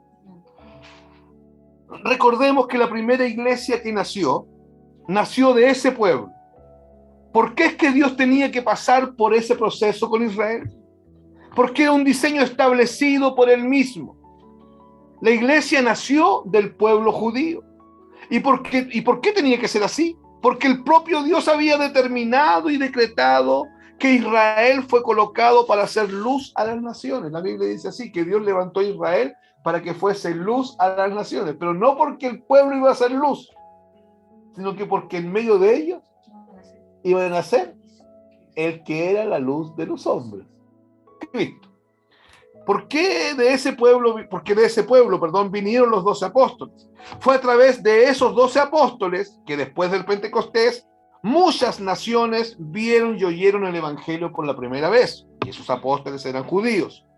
Se debía cumplir la palabra de Dios que Israel fue colocado para hacer luz entre las naciones. Fueron esos 12 hombres que salieron hacia el mundo a predicar acerca del Mesías con el Evangelio de la cruz. Todo esto obedece a un plan, a un proyecto que Dios tenía y que debía cumplirse en la historia de Israel. Por eso en Romanos 9 se trata de la relación de Dios con Israel. Dios decidió esperar hasta que estuviese la primera alianza. Con certeza, Él espera la hora de que llegara la segunda alianza. La segunda alianza es Cristo, el pacto de la sangre de Cristo. Dios estaba esperando antes que se cumpliese la segunda alianza. Debía pasar y acontecer todo lo demás. Y Cristo iba a tener que venir en un momento, en el día señalado, ni antes ni después. Y los 12 apóstoles tenían que ser escogidos. Y la iglesia iba a nacer en Israel para luego salir al mundo en el tiempo que Dios había decidido. Decisión tomada por Dios en su soberanía. De ahí, de Israel, al resto de las naciones. El evangelio se propagaría por el mundo y llegaría al resto del planeta, incluido Chile. Por esta razón, Dios soportó con longanimidad a los vasos de ira. ¿Por qué razón? Porque tenía un propósito más grande. ¿Cómo se llama ese propósito más grande? Jesucristo. Jesucristo. No es que lo soportó porque si no se convertía la gomita, el reino de los cielos iba a caer en pedazos. ¿Se entendió? Soportó a la hermana Gómez y me soportó a mí por causa de Cristo. ¿Se entiende?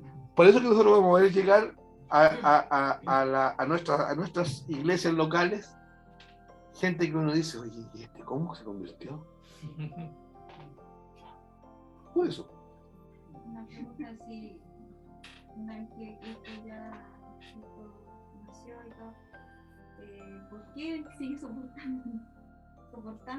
Por la gracia. Ah, ya. Solamente por la Porque gracia. claro, su propósito se podría decir que ya Correcto, que está cumplido en ti, pero en mí, pero no en Juan, falta. que tiene que ser llamado.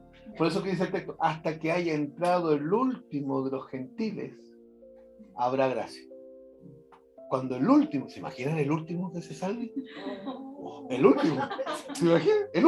El último que tiene que salvarse. Cuando el último se salve, se acaba todo. Hoy día se ha prolongado la gracia y la misericordia porque muchos tienen que venir al conocimiento de la verdad. Y dentro de esos muchos puede estar nuestra familia. Por eso que perdónenme que yo sea majadero inclusive de esto, ustedes tienen que envalentonarse, tienen que atreverse a predicar, aunque se burlen de ustedes, aunque se rían de ustedes, aunque ustedes les digan que le lavaron la cabeza, que están locos, que eres fanático, que estás hueto, que eres canuto, lo que te digan, lo que sea, no importa. Hay que decirles en algún momento su condición.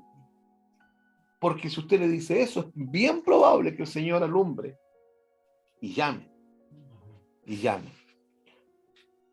Algo que ya le había dicho a Moisés, Dios, allá en el desierto. Él le dijo, miren cómo le dijo Dios a Moisés. En un momento, Dios conversando con Moisés, Dios le dice, yo ya no aguanto más a este pueblo, a Israel. Yo voy a acabar con él. Lo voy a destruir.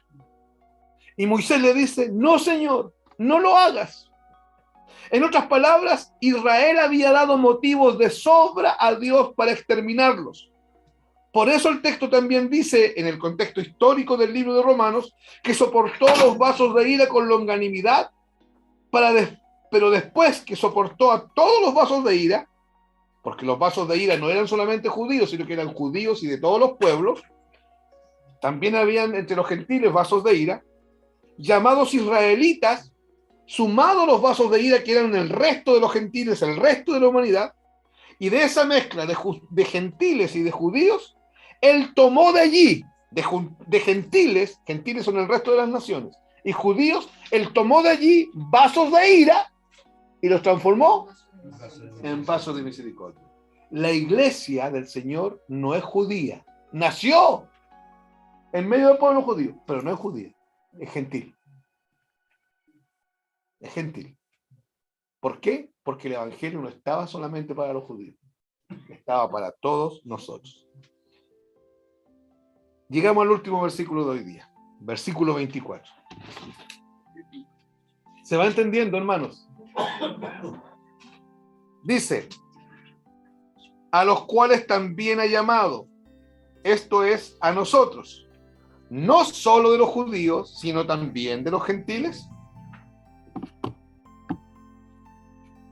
Antes que yo existiese, según Efesios 2:10, busquen Efesios 2:10, Cristo ya había decidido todo lo que yo hago hoy día en Cristo.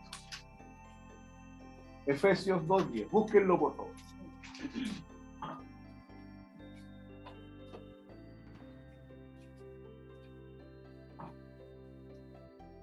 ¿Lo tienen? ¿Lo pueden leer? Porque somos hechura suya, creados en Cristo Jesús para buenas obras, las cuales Dios preparó de antemano para que anduviésemos en él. Ya. Ese texto no está hablando de la humanidad. No está hablando de la humanidad. Está hablando de la iglesia. Entonces no está hablando de los vasos de ira, De misericordia. que fueron... Hechos No, hechos bajo de misericordia. Fueron preparados. Fueron preparados de antemano. de antemano, para que fuesen ellos vasos de... Ya, y el texto, vuelvo a leerlo, hermana Gume. Porque somos hechura suya. Es una suya como qué?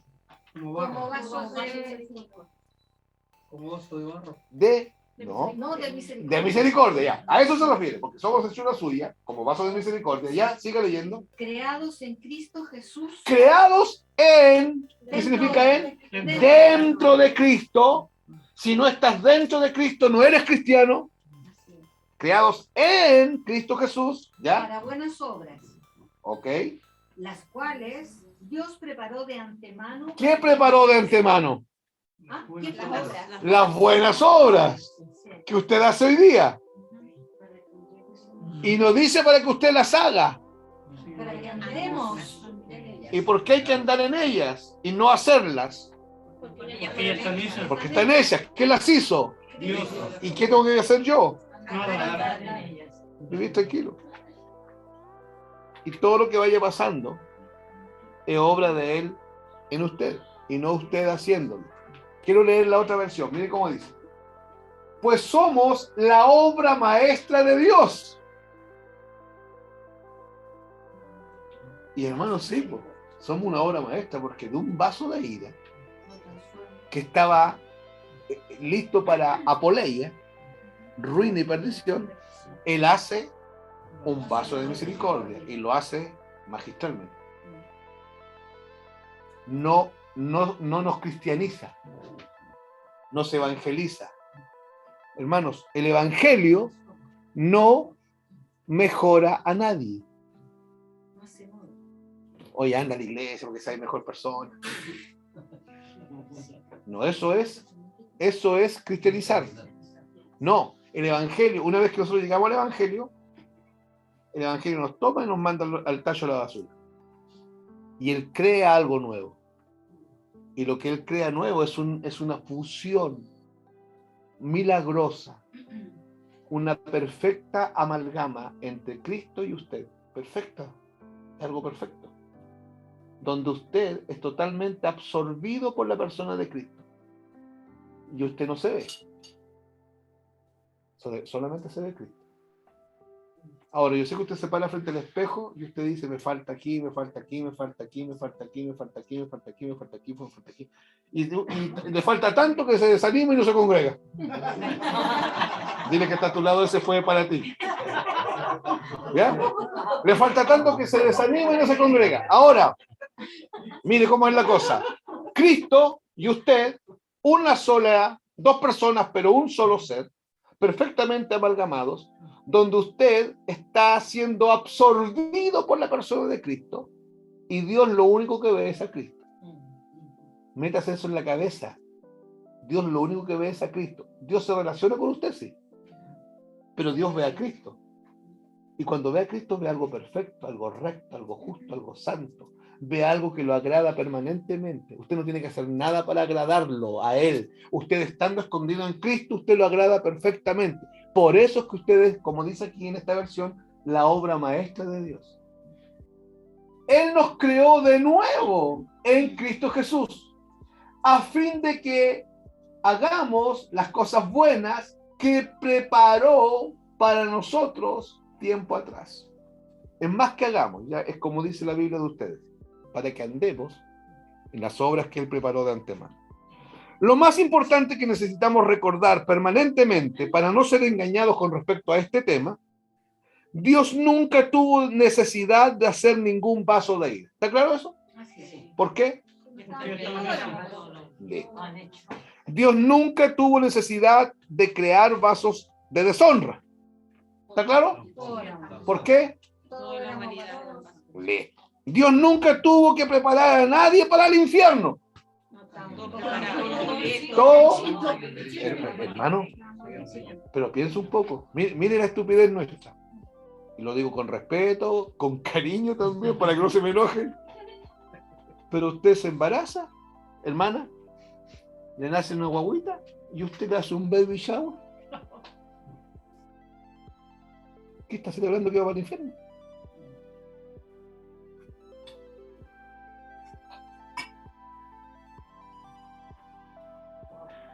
Eso es lo que está celebrando.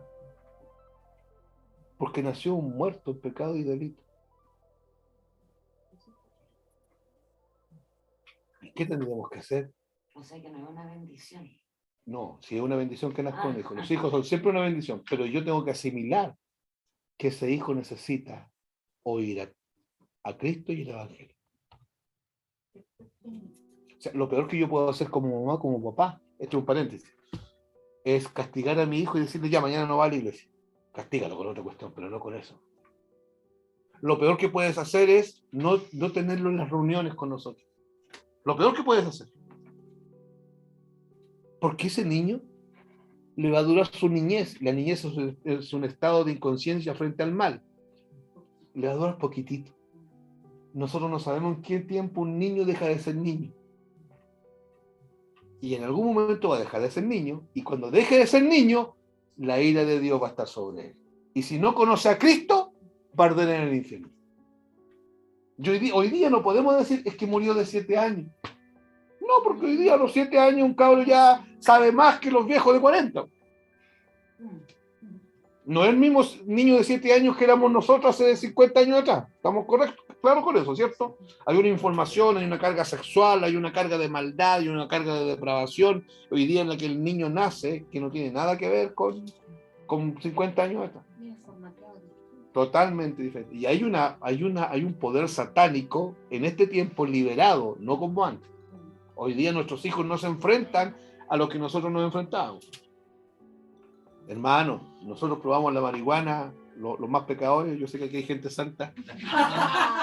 Probamos la marihuana a los 16, 17, 18 años. Hoy día los chiquillos a los 11 años prueban coca, prueban crack.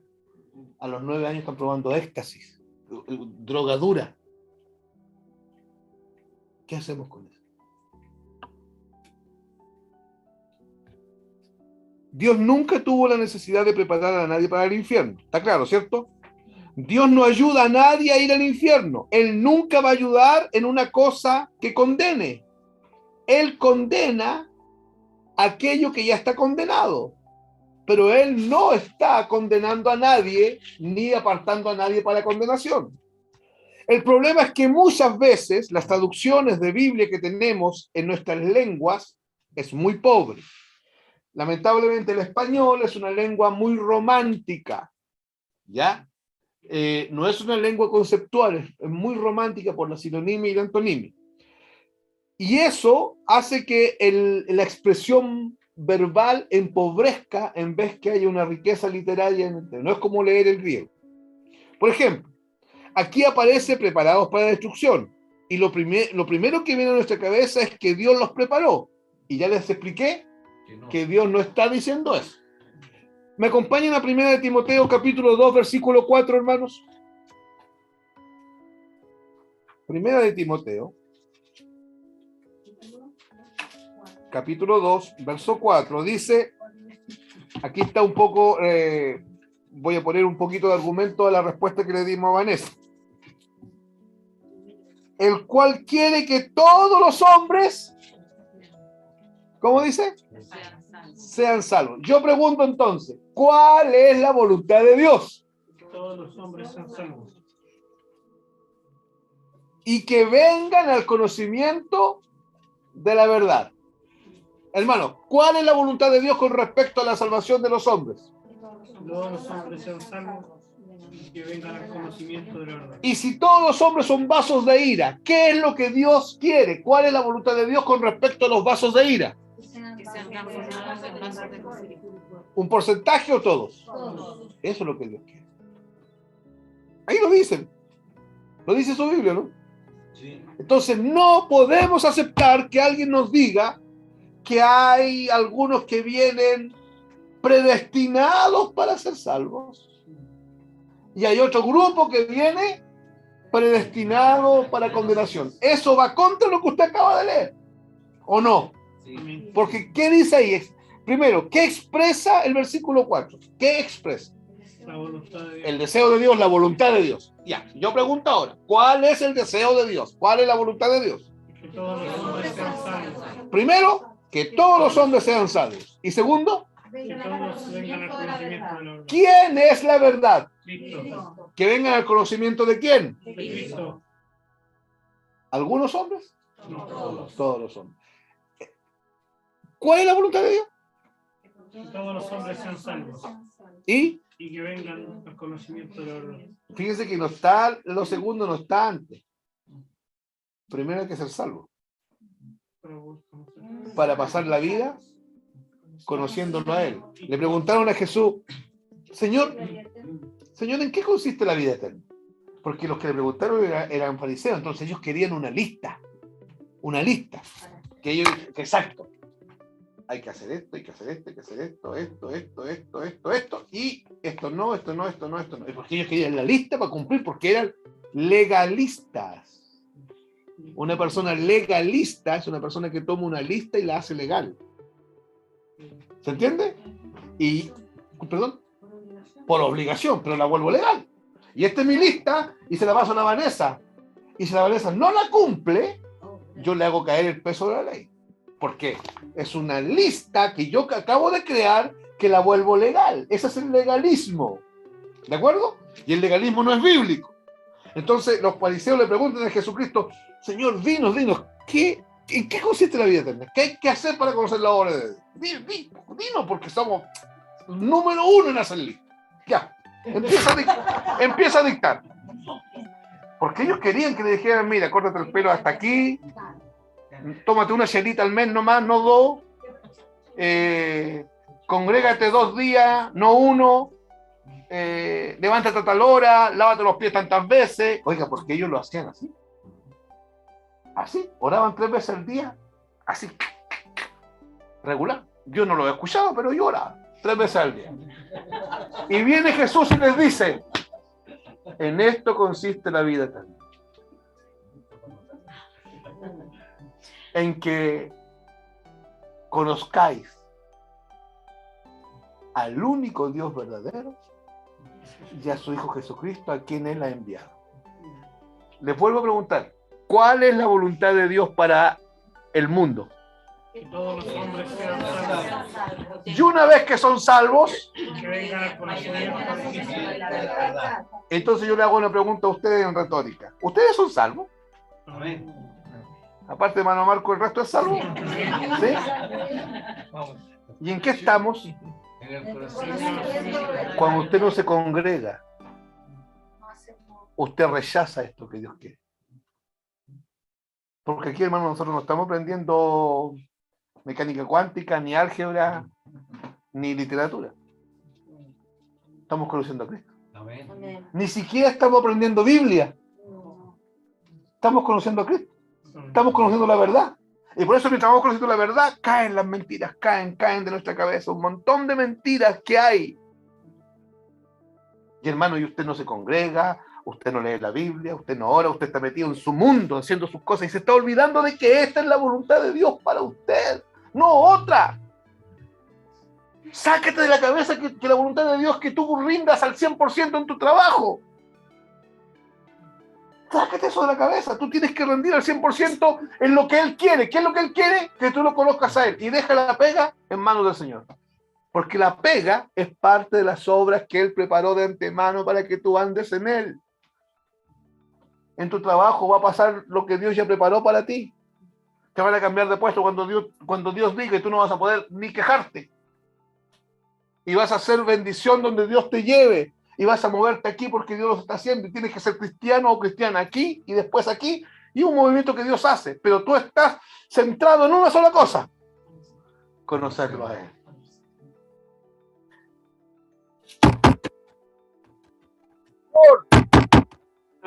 Señor, Señor, ábrenos. ¿Por qué? ¿Por qué no cerraste la puerta? Ábrenos, ábrenos. Y el Señor responde: apartaos de mí, obradores de maldad, nunca os conocí.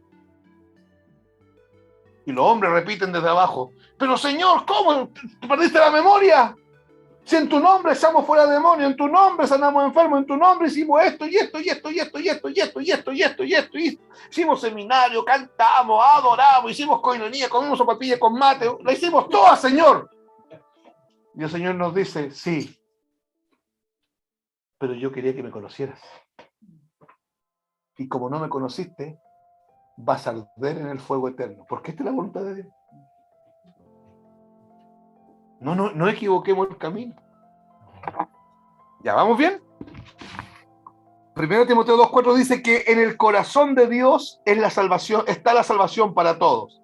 Cristo murió por cada ser humano que ha habitado el planeta Tierra. Hermanos, Cristo murió por todos. Cristo y su sacrificio es más que suficiente para la salvación de todos los seres humanos. El precio que Cristo pagó es un precio más que suficiente, es un pago de sobra por toda la humanidad, desde Adán hasta el último niño nacido. Aunque existe algo que tiene que ver con la soberanía de Dios, escuche, y tiene que ver con la realidad del ser humano, que está fuera de nuestra comprensión, parece que existen ciertas cosas en las cuales Dios mismo está sujeto a sus propios códigos. Dios está sujeto a sus propios principios, a su propia palabra, a su propio carácter. En otras palabras, Dios jamás quebrará un principio que Él mismo estableció, porque eso sería pisarse la cola. Si Él quiere que todos los hombres se salven, entonces no predestinará a nadie para condenación. ¿Se entiende?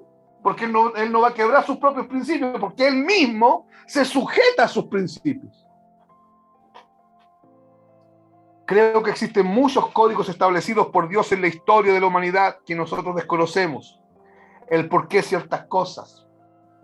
Ahora, otra vez, si estamos hablando de que creemos en un Dios soberano, nos resta solamente creer que Él es sabio, que Él tiene un motivo puro, santo, honesto y sincero para hacer lo que Él hace, aunque yo no entienda lo que Él está haciendo. Porque Él es Dios, y los pensamientos de Dios son más altos que mis pensamientos, y los caminos de Dios más altos que mis caminos. Termino con algo que decía el versículo 22. El versículo 22 dice que los vasos de ira estaban preparados para destrucción. El versículo 23, que aparece después, dice que Dios preparó de antemano, y aparece la palabra preparación de nuevo. Pero unos fueron preparados solitos, los vasos de ira, y a los vasos de misericordia los preparó Dios. Fue Dios el que preparó los vasos de misericordia. Y es curioso que los vasos preparados para ira es catartizó, ¿se acuerdan? Y los vasos preparados por Dios para misericordia, la palabra griega es otra. En nuestra Biblia dice preparó vasos de ira, preparó vasos de misericordia, pero en el griego no.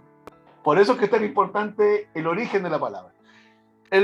Los preparó para vaso de ira es catartizó, ¿cierto? Ya.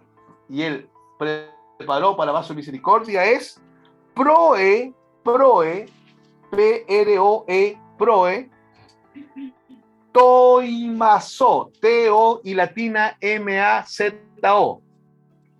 Proe, toimazo. Y que hace referencia a la preparación que Dios hace.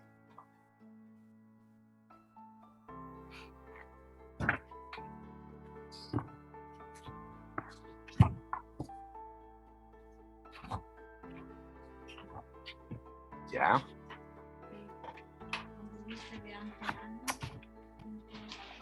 a la eternidad pasada antes de la creación del mundo. A lo que dice Efesios, capítulo 1.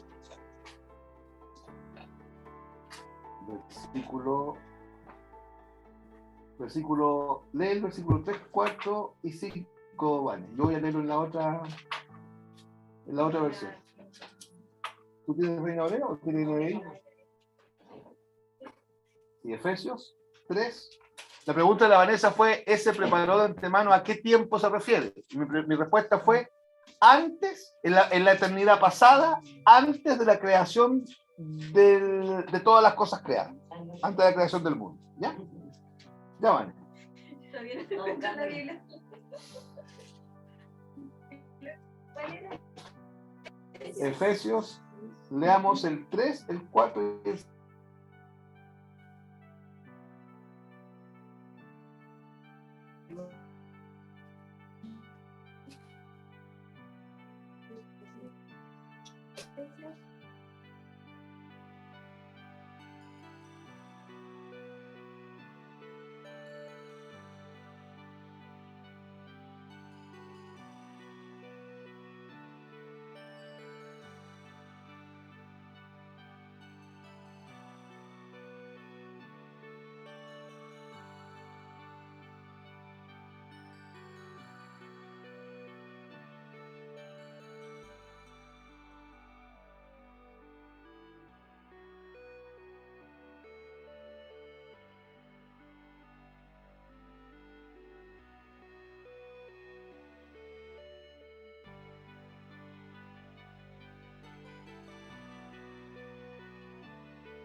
Hacer eso.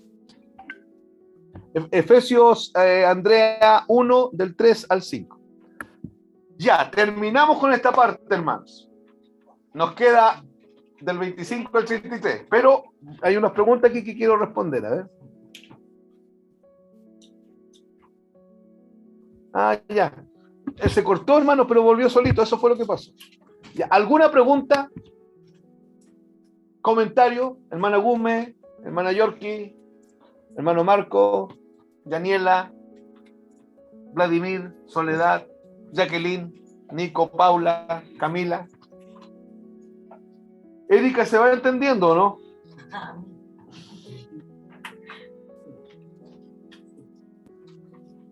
¿Es diferente a lo que habías oído antes? ¿O es lo mismo? No.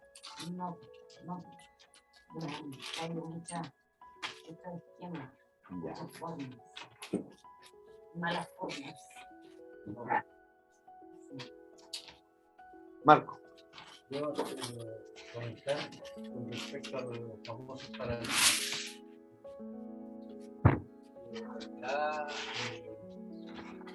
Como decía que para la religión es más complicado todavía que algo que recién está por primera vez. Y lamentablemente muchos de los que venimos de muchos años en la religión, hay cosas establecidas ahí que nos llevan por algo que no es. Estudiando la escritura y a la luz de la revelación vemos que no es así. Y hacer entender de esta manera, de esta nueva manera. De verlo así, eso. Amén. Bien. ¿Sí? Preguntaba, para no preguntar, porque resulta que igual me llamó la atención, porque por lo general siempre piensa que los atributos de Dios son todos buenos, o sea, son todos así como... Son todos buenos. Son buenos, sí. Todos buenos, así como todos beneficiosos para uno. Ahí sí. Son todos beneficiosos porque son algo así. Entonces, escuchar que la ira es un atributo como que... Ay, Dios, no lo había visto así, no lo había mirado así, porque uno siempre mira como esas cosas, la ira, castigo, esas cosas como no como un atributo de Dios. Sí, podríamos pensar que es la parte mala de Dios. Pero no es la parte mala de Dios. No, yo entiendo que no es la parte mala, pero que podría ser como la reacción a algo que nos está obedeciendo. Como atributo no lo había entendido así. Hermano, los atributos de Dios tienen otro nombre. Se llaman las perfecciones de Dios. Entonces, escuchen esto. Dios es perfecto en cada una de sus perfecciones y en la suma de todas ellas. No existe ni una sola cosita en Dios que sea imperfecto. Y la ira de Dios es perfecta porque nace de otro atributo de Él, que es su santidad. La santidad de Dios frente a mi pecado hace que desde Él aparezca o se manifieste la ira de Dios. Pero la ira de Dios es perfecta. No es nuestra ira. La ira nuestra es un enojo irracional y pasional. Y un ser humano con ira puede matar a su mamá. Un ser humano con ira puede estar castigando al hijo con ira y puede pasarse la mano y quebrarlo entero. Ya, Dios no hace eso. La ira de Dios es perfecta, es santa, es pura, nace de su rectitud, nace de su justicia. Pero es correcto. No es que sea la parte mala de Dios, sino que es justamente la perfección de Dios, que a mí no me gustaría enfrentarme a eso, a la ira de Dios. Para mí, correcto, para mí. Es un Dios terrible. Hay una visión, Vanessa y hermanos, hay una visión que tuvo Moisés. Moisés tuvo una visión con Dios. Vio el monte Sinaí, y vio cuando Dios se apareció en el monte. Pero él no vio a Dios, pero él vio lo que había ahí. Y el texto dice que las tinieblas cubrieron el monte. Tinieblas espesas cubrieron el monte. Y relámpagos y centellas salían del monte. Y dice él, y la visión era horrenda, terrible y espantosa. Y era Dios en el monte. Porque lamentablemente la religión nos ha pintado a un Dios, a un Jesucristo afeminado. De la mejilla rosadita, de las piernas dobladitas, afeminado. La religión nos ha pintado a los ángeles de Dios como bebés rechonchitos, gorditos, afeminados. Y la Biblia dice que los ángeles de Dios son varones de guerra, son terribles y espantosos. Algunos tienen forma de serpiente, de fuego. La palabra seraf, de donde viene serafín, seraf en arameo significa fuego, que serpentea. Y Dios es terriblemente amoroso, es terriblemente bueno, es terriblemente misericordioso. ¿Cómo se explica eso? Sí, me dio toda su misericordia a mí, y lo terrible de su ira cayó sobre Cristo. Nico. No, es que después lo explico porque uno a veces piensa que ve la ira de Dios como algo malo porque está pensando en cuando uno se enoja y Sí. Entonces hace esa comparación pensando que Dios, entonces tiene ese mal concepto de que la ira de Dios es mala, viéndolo desde no tiene nada que ver con nuestra ira. No sé, a mí me hizo sentido cuando dijo que la ira, cuando presenta diciendo, porque Dios dice algo y eso se hace. Por ejemplo, él dijo, no, Cristo va, él no se, o sea, era Dios mismo, era su hijo, ¿cierto? Pero su ira no volvió atrás. Lo castigó. O sea, lo castigó como él dijo que correcto. fue, y fue. Entonces, correcto. a mí me hizo sentido cuando dijo eso, igual, pero como atributo, sí, eso como, pero me hizo sentido el tiro, porque como al mismo, sí. Hermano, miren, esto último, quiero que miren mis manos. Este es Dios, con muchos atributos, pero quiero que veamos dos. Esta cara, ira de Dios. Esta cara, amor de Dios. Y los dos están en Dios. Y estos dos atributos en Dios están perfectamente amalgamados. Si yo le saco a Dios el amor, lo que queda es algo espantoso. Es algo espantoso. Lo que queda es un poder destructor, castigador, horrible.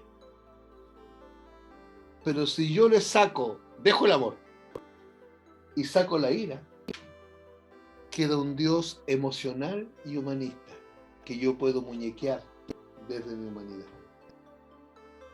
Y esto es lo que hizo la religión. Sacó la ira.